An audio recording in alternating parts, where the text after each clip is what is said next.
नमस्कार, मेरे साथ बहुजन पत्रकार मौजूद हैं। हम इनसे बात करेंगे और जानने की कोशिश करेंगे जिस तरह से बीजेपी लगातार बोल रही है कि सबका साथ सबका विकास, और परिवार के ऊपर जो आदमी परिवारवाद पे बातें करता था, परिवारवाद का विरोध करता था, आज वही आदमी वही पार्टी परिवारवाद की नारे लगा रही है कि 140 करोड़ लोग मेरे परिवार हैं। तो मैं इस पर चल के बात करूँगा। सर, क्या कहेंगे जो बीजेपी बोल रही है कि 140 करोड़ लोग हमारे परिवार हैं?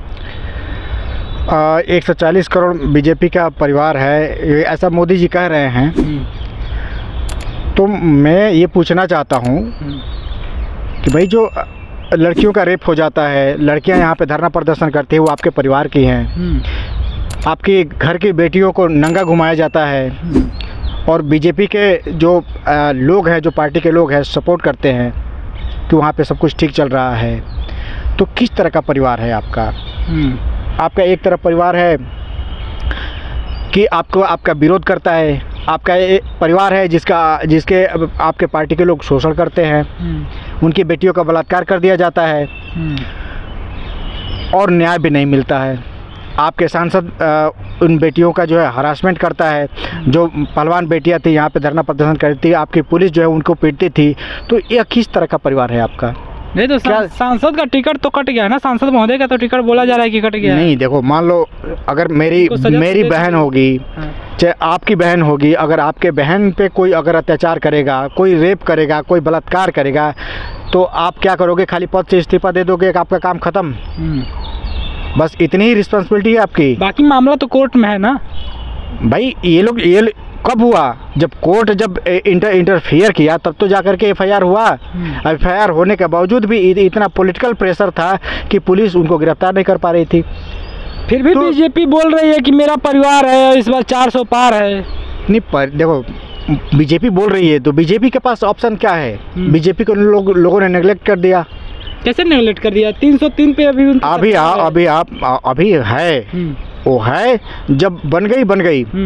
अभी आप जाकर के देखिए, नरेंद्र मोदी जी का जो अभी रैली हुआ था, वहाँ पे टोटल जो है कुर्सियाँ खाली थी। कोई पब्लिक जो है भाग जा रही थी। पैसे दे करके पब्लिक को बुला रहे हैं। तो अभी आप वीडियो वायरल सोशल मीडिया पे आप देख रहे हो, वायरल हो रहा है कि 2 रुपये का बिस्किट दे करके उनको खदेड़ दिए। इनको वापस घर जाने के लिए गाड़ी नहीं है, उनको ना किराया दिया गया। तो ये आलम है कि जो है पैसा दे करके 200-400 रुपया दे करके या फ्री में खाना का लालच दे करके जो है पब्लिक को बुला रहे हैं अपने रैलियों में। तो ये आलम है। तो वोट में कैसे तब्दील हो जाएगा? 400 पार कैसे होगा? 400 पार करने का क्या है? फिर मतलब कारण क्या है? बोल रहे हैं बीजेपी एक तरह बोलती है कि सबका साथ सबका विकास, 400 पार, इस तमाम नारे जो दे रही है। मोदी जी के पिछली बार भी जो नारे दी थी बीजेपी ने 300 की, तो 309 पहुंच गए थे। देखिए, मैं बीजेपी से, मोदी जी से इस बात पे सहमत हूँ। हाँ।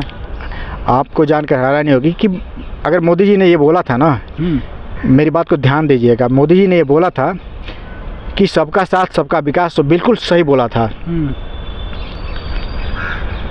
सबका साथ अडानी ने उनका साथ दिया, हेलीकॉप्टर दे दिया था भाई उड़ने को। कितना पार्टी में जो है फंड दिया था, तो अडानी का विकास हुआ ना।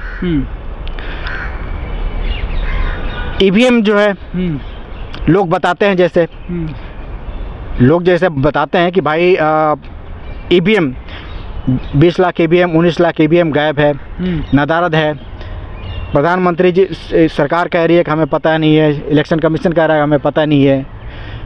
वो कहीं ईवीएम जो है होटल में मिल रही है, कहीं चट्टी चौराहे पे मिल रही है, किसी बीजेपी के दफ्तर में मिल रही है। कहाँ मिल रही है? मतलब ईवीएम का खुला छूट है। ईवीएम पूरी तरीक़े से, मैं ये कहना चाहता हूँ कि ईवीएम स्वतंत्र है, उनको फ्रीडम है घूमने के लिए, क्योंकि मोदी जी ने उसको फ्रीडम दे दिया, क्योंकि ईवीएम ने साथ दिया था। लोग ऐसा बताते हैं कि ईवीएम ने साथ दिया तो ईवीएम को फ्रीडम मिला। पब्लिक, अब यहाँ पे देखिए कि पब्लिक ने साथ नहीं दिया। जब पब्लिक ने साथ नहीं दिया तो आज पब्लिक पे क्या है? महंगाई है, बेरोजगारी है। अगर आप अपने हक की लड़ाई लड़ रहे हैं, कुछ बोल रहे हैं, आवाज़ उठा रहे हैं, तो लाठी बरसाई जा रही है। कहाँ महंगाई है? जनता बोल रही है कि हम 2000 का 4000 का सिलेंडर ले लेंगे, लेकिन वोट मोदी जी को देंगे। तो महंगाई कहाँ है? वो कौन जनता है? आपने उसको नोटिस करा होगा। वो कौन लोग हैं जो बोलते हैं कि हम तो 10,000 तक का भी सिलेंडर ले लेंगे, बोलते हैं भारत के आम जन नागरिक मैं हैं। वही कह रहा हूँ, अब भारत की सभी जनता है, पक्ष विपक्ष सबके, लेकिन एक भक्त होता है। भक्त में और पागल में ज़्यादा डिफरेंस नहीं होता है। तो जो भक्त होगा वही कहता है कि हमें जो है 10,000 का सिलेंडर हो जाए, चाहे 20,000 का सिलेंडर हो जाए, चाहे 5 टाइम मैं भूखा रह जाऊं, लेकिन हमें मोदी ही चाहिए। क्यों मोदी चाहिए? क्योंकि उनको जो है धर्म का अफीम चटा दिया गया है, और जब अफीम चटा दिया जाता है तो ब्रेन काम नहीं करता है। ये देश में क्या हो रहा है, बेरोजगारी कितनी है, बेरोजगारी दर कितनी है, महंगाई कितनी है, उनको ये सब, जीडीपी हमारी कहाँ चल रही है, जो है देश का इंफ्रास्ट्रक्चर का क्या हाल है, तो इन सब चीज़ों पर उनका बुद्धि जाता नहीं है। आज हमारा जो देश है हंगर इंडेक्स में कहाँ है, भूखमरी के कगार पे हम कहाँ पे खड़े हैं। ये बीजेपी तो हंगर इंडेक्स को ही गलत ठहराती है कि यह गलत मुद्दे पर निकाला गया है, गलत मापदंड है इसके। भाई बीजेपी तो कुछ भी बोल सकती है ना, हम बीजेपी को लेके क्यों चले? सत्ता में रूलिंग पार्टी है तो क्यों नहीं लेके चलना? या कोई आंकड़ा की बीजेपी आंकड़ा तो नहीं निकालती है ना कि भाई ये आंकड़े इंटरनेशनल जो सर्वे होते हैं वहाँ से ये आंकड़े निकल करके आते हैं। पूरा विश्व में सारे देशों को मिल करके एक आंकड़ा निकाला जाता है। खाली भारत की बात तो नहीं है ना कि खाली भारत में ये सर्वे कर दिया गया, निकल के आ गया कि बीजेपी ऐसा कर रही है। भारत हमारा जो है हंगर इंडेक्स में इतने नंबर पे। भाई हंगर इंडेक्स का जो सूची बनाई जाती है पूरे वर्ल्ड की सारी चीज़ों पे अध्ययन होता है, तब जा करके पूरी दुनिया के लिए बनाई जाती है।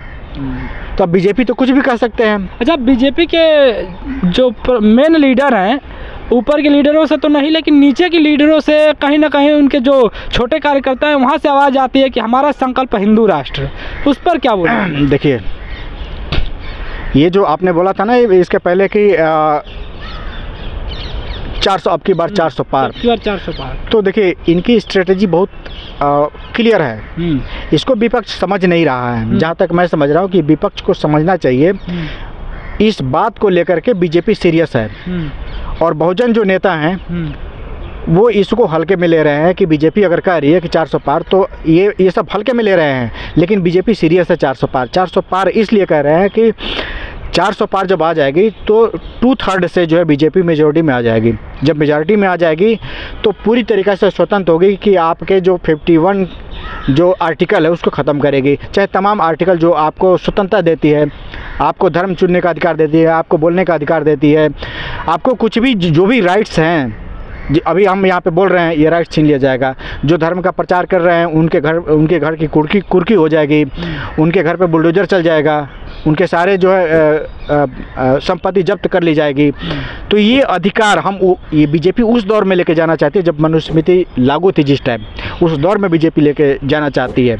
अभी मैं आपको उदाहरण दे देता हूँ। अनंत हेगड़े बीजेपी का है नेता, वो ये कह रहा है कि 400 पार हम इसलिए लेके आना चाहते हैं कि 2/3 से हम बहुमत चाहते हैं। जब 2/3 से बहुमत आ जाएगा तो पूर्ण रूप से जो है हिंदू राष्ट्र बनाया जाएगा। और हिंदू राष्ट्र में आपको पता क्या है?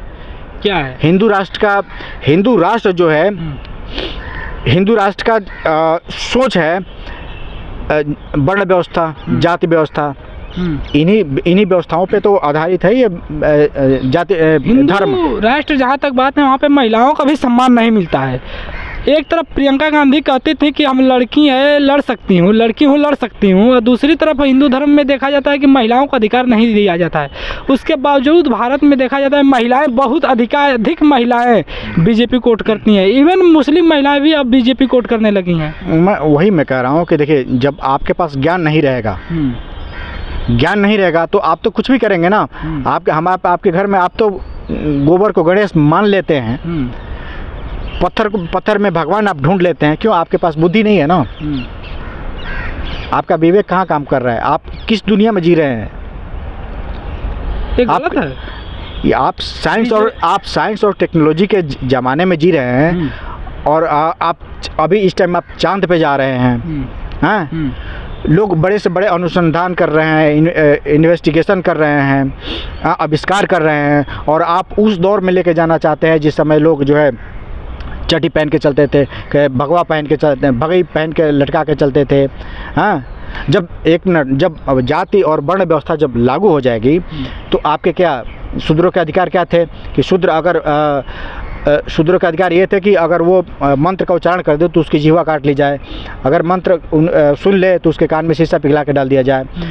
शूद्र, मनुस्मृति ये कहती है कि शूद्र कहीं एक जगह पे स्थिर नहीं रह सकता है, उसको आज यहाँ है तो कल वहाँ होना चाहिए, उनका कोई फिक्स जगह नहीं होना चाहिए। मनुस्मृति में लिखा है? बिल्कुल बिल्कुल लिखा है, जब भी मैं कह रहा हूँ कि उनका कोई एक जगह फिक्स नहीं था कि वो यहीं पे रहेंगे। बीजेपी के बड़े बड़े नेता हम देखते हैं बागेश्वर कहने का यही मतलब है कि जो जाति वर्चस्व, जाति के वर्चस्व में जो बिलीव करते हैं, जो ये चाहते हैं कि जाति व्यवस्था बनी रहे, जो चाहते हैं कि इस जाति व्यवस्था में हम सबसे ऊपर हैं, वो तो चाहेगा ना कि भाई ये जाति बनी रहे, इससे इसका वर्चस्व कायम रहे बाकी सारी जातियों पे।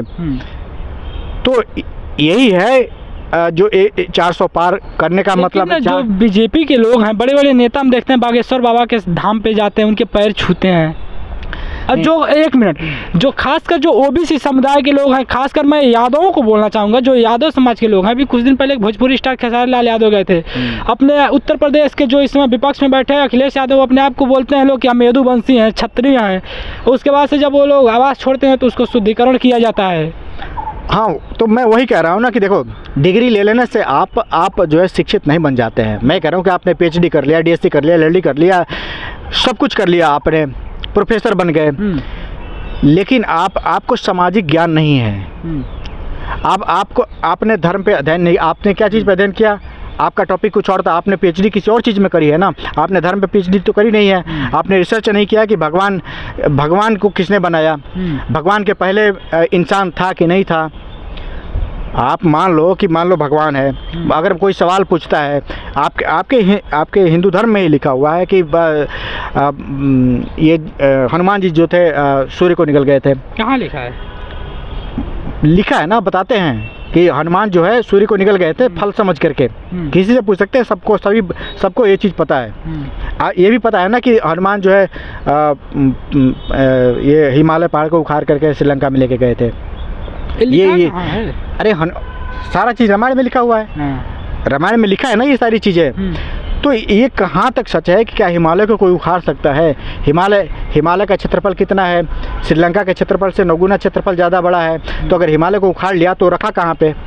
जबकि श्रीलंका का कैलाश पर्वत लेके गए थे, हिमालय थोड़ी लेके गए थे। हिमालय कैलाश पर्वत जहाँ जड़ी बूटी रखी तो पर्वत। कैलाश कहाँ है? हिमालय पे ही तो है कैलाश। और कहाँ है? छोटा पहाड़ी है। एक पहाड़ी कैसे पूरे हिमालय पे ही तो कैलाश भी है, चोटी है। खाली चोटी कैसे उखड़ जाएगी? पूरा उखाड़ना पड़ेगा ना। ऐसे लेके जा रहे हैं तो लेके जा रहे हैं तो पूरी पहाड़ी उठा के लेके गए हैं ना।